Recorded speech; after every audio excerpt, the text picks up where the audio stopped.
Houston County man learned his sentence for a brutal crime committed 15 years ago. The Houston County District Attorney's Office says Dendrick Solomon was 17 when he broke into a home and beat and raped a woman. He pleaded guilty and was sentenced to life in prison this week with the possibility of parole. Jasmine Lee sat down with the lead investigator on the case, who tells us how they were finally able to close it.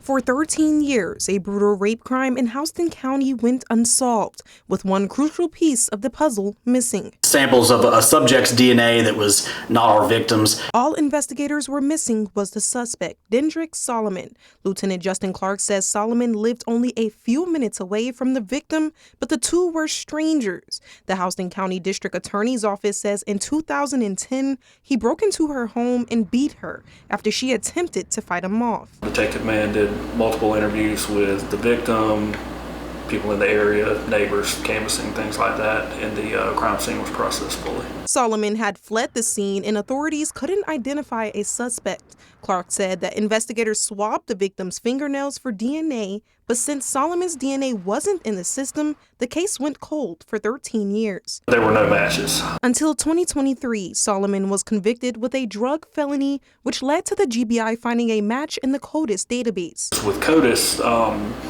it typically goes in when either somebody goes to prison or if they're convicted of a felony and they get probation, then their DNA gets swabbed and it gets entered in CODIS. And after further testing, District Attorney Eric Edwards said it was a hit.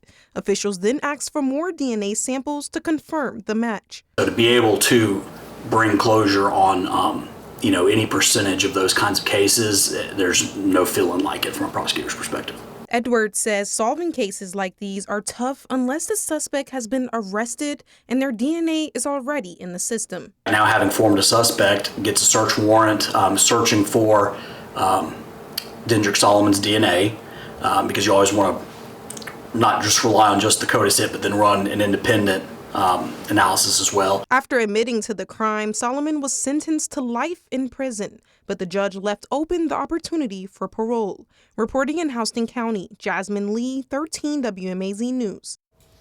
DA Eric Edwards said his office will never stop fighting for survivors of sexual assault, no matter how much time has passed.